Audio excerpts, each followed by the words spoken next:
80 शब्द प्रति minute start. महोदय, मैं दिल्ली के संबंध में भी कुछ कहना चाहता हूँ। अब दिल्ली चूँकि केंद्र शासित क्षेत्र है और दिल्ली को केंद्र शासित क्षेत्र माना गया है, तो स्वभावतः दिल्ली वालों को यह आशा थी कि केंद्र से शासित होने से यहाँ पर उन्नति होगी और यहाँ के लोगों को कुछ सुविधा मिलेगी, संतोष प्राप्त होगा।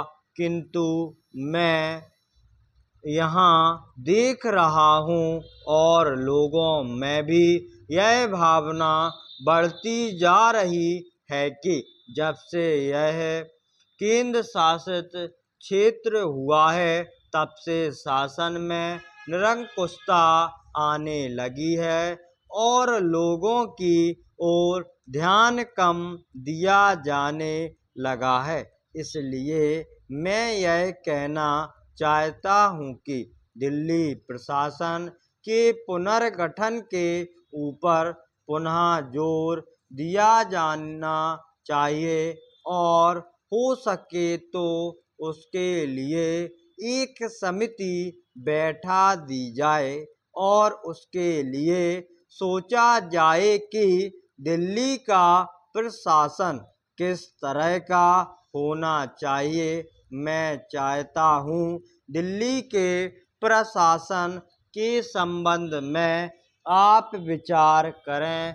भ्रष्टाचार के संबंध में यहाँ बहुत कुछ कहा गया है, मैं पुनः उसको दोहराना नहीं चाहता, किंतु इतना अवश्य कहना चाहता हूँ कि आज देश में जनता का जो नैतिक स्तर है वह दिन प्रतिदिन गिरता जा रहा है। सरकार को यह सोचना चाहिए कि उनका वह नैतिक स्तर किस प्रकार उठाया जाए और किस तरह से लोगों की भावनाएं बदली जाएं, किस तरह से लोगों में अनुशासन रह सके, इसके लिए सोचना अत्यंत आवश्यक है। हम जब भ्रष्टाचार की बात कहते हैं तब यह तो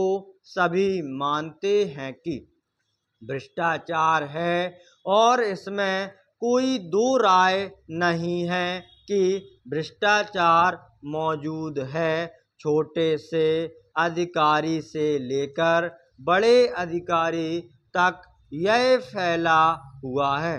भ्रष्टाचार केवल प्रशासन में है ऐसी बात नहीं है, वरन यह लोगों में भी फैला हुआ है।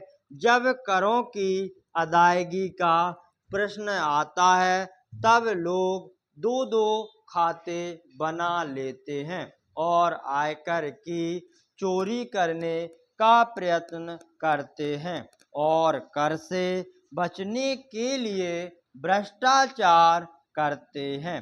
जैसे बगैर दोनों हाथ के ताली नहीं बज सकती, ठीक वही बात भ्रष्टाचार के संबंध में लागू होती है।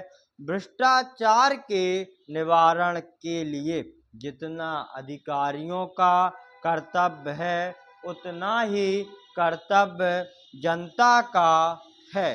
अधिकारियों को तो सतर्क रहना ही चाहिए, क्योंकि यह जो संसद है वह कानून बनाकर उनके हाथ में दे देती है। उसका कार्यान्वयन करने के लिए जनता और नौकरशाही को सहयोग से कार्य करना चाहिए।